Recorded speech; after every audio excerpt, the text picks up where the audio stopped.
seja, foi noutra temporada, peço desculpa, por 4-0. Ora, o presidente do Marítimo analisou também esta vitória, fala em golos infantis da equipa de José Gomes frente ao Benfica. Já o treinador da equipa madeirense refere que a equipa teve momentos interessantes, mas depois também, quando questionado sobre o momento em que o Benfica esteve em inferioridade numérica por causa de uma expulsão, que não gostou desse momento da equipa do Marítimo, pedia mais intensidade à equipa.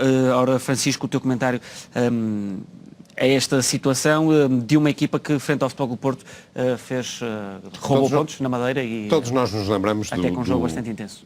Do empenho do Marítimo no jogo contra o Futebol Clube do Porto. E agora, o que é surpreendente é quando confrontado com a suposta falta de intensidade da sua equipa, o treinador do Marítimo respondeu da seguinte forma. Portanto, nós estamos a falar de uma altura do jogo em que o Marítimo tinha um jogador a mais que o Benfica, porque o jogador Gabriel tinha sido expulso por acumulação de amarelos, e era suposto que o Marítimo fizesse sentir no jogo a superioridade numérica, pudesse atacar eventualmente, pudesse ter algum domínio no jogo. E o José Gomes foi confrontado com isso, e a resposta foi a seguinte: foi o momento do jogo em que me exaltei mais com os meus jogadores, porque se exigia e o jogo pedia que a intensidade fosse maior em momentos de pressão. Mas o Vukovic e o Pelágio pediram para sair. Isto não deixa de ser surpreendente. Portanto, é assim, os jogadores, pelos vistos, quando defrontam o Futebol Clube do Porto, independentemente, mesmo sem estarem em superioridade numérica, jogam de faca na liga, como se costuma dizer, ou de faca nos dentes, e é canela até ao pescoço, e discutem o jogo ali com índices de agressividade até no bom sentido, elevados ao máximo.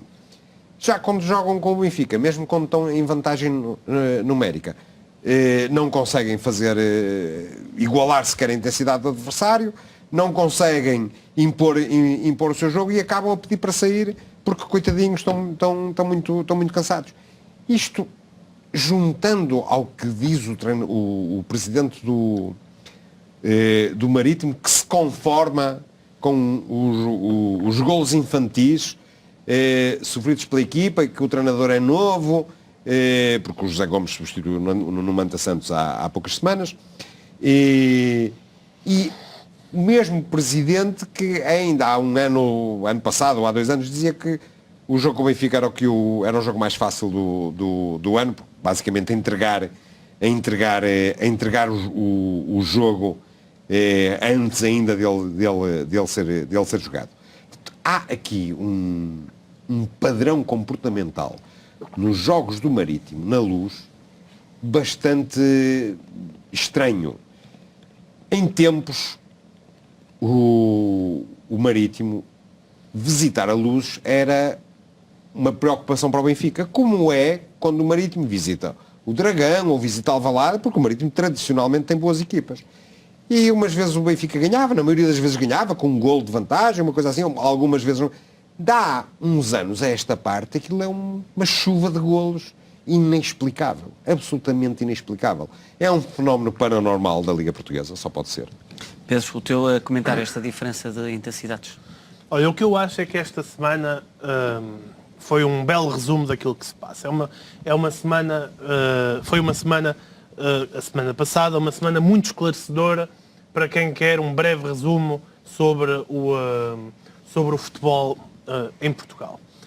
Porque aquilo que vimos foi esse nosso rival, o Benfica, a ser eliminado da Champions, a atingir um resultado e uma fase de grupos que o impede matematicamente de passar à próxima fase, e em simultâneo ter um jogo folgadíssimo para a Liga. E isto reflete um pouco o paradigma daquilo que se passa. É que nos últimos 3 anos,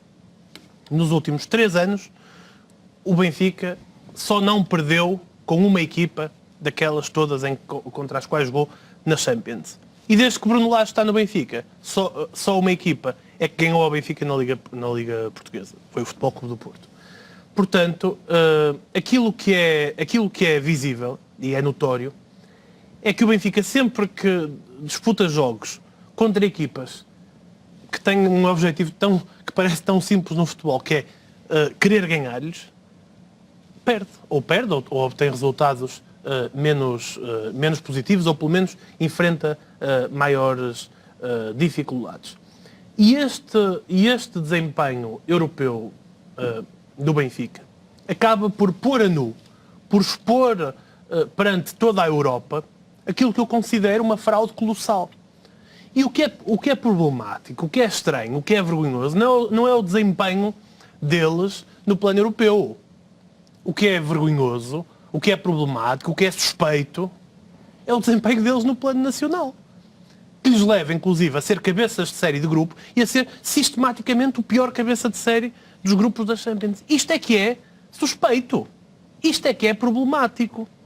Como é que é possível, então, que tem um treinador que tem um desempenho nacional astronómico, sobretudo nos jogos para a Liga, com vitórias e vitórias consecutivas, apenas um empate e a vitória que eu falei há pouco, no Futebol do Porto, goleadas sucessivas, jogos folgados, e que depois chegue à Champions sendo cabeça de série, portanto com equipas teoricamente mais fracas, e não consiga ganhar praticamente jogo nenhum. Como é que isto se explica? E isto levanta, obviamente, uma suspeita e faz soar os alarmes do futebol em toda a Europa, porque é um caso absolutamente raro. Isto pode acontecer uma época, a uma equipa, aconteceu, já vimos equipas, aliás, já vimos equipas até em que aconteceu o contrário. É preciso instalar um daqueles sistemas como acontece nas apostas de monitorização, porque nas apostas, por exemplo, quando há um volume de apostas muito grande num determinado jogo, ou num determinado resultado, há um alerta e esse jogo é monitorizado de uma outra maneira. É o que se passa um pouco nos jogos do Benfica nas competições nacionais. É assim, o Benfica, que tem uma determinada carreira nos jogos europeus, nos jogos nacionais é espetacular, é a melhor equipa do mundo. E isso deveria fazer soar as campainhas. Mas, pelos vistos, não soam campainhas nenhumas. Pelos vistos, toda a gente quer achar que é normal. E isto aqui, as pessoas poderão estar lá em casa e dizer, bom, estes senhores estão a falar da Champions, do Benfica e mais não sei o quê, e o Futebol Clube do Porto nem sequer lá está. E poderão dizer isto, e não está lá, com muita tristeza minha, com muita tristeza de todos nós, de certeza, esta época. Mas a verdade é que o Futebol Clube do Porto, em duas épocas, nas duas últimas épocas em que participou, fez mais do dobro dos pontos e mais do dobro dos golos do que o Benfica nas três. Isto é absolutamente extraordinário. Isto é extraordinário. E é isto é que chamam hegemonia. É isto é que chamam hegemonia. A hegemonia destes senhores é a hegemonia das goleadas às equipas satélite. Isso é que é uma posição hegemónica. A hegemonia destes senhores é a hegemonia dos falsos empréstimos. É a hegemonia das dívidas escondidas. Isso é que é a construção de uma posição hegemónica no futebol português. Não é uma hegemonia desportiva, é uma hegemonia tática.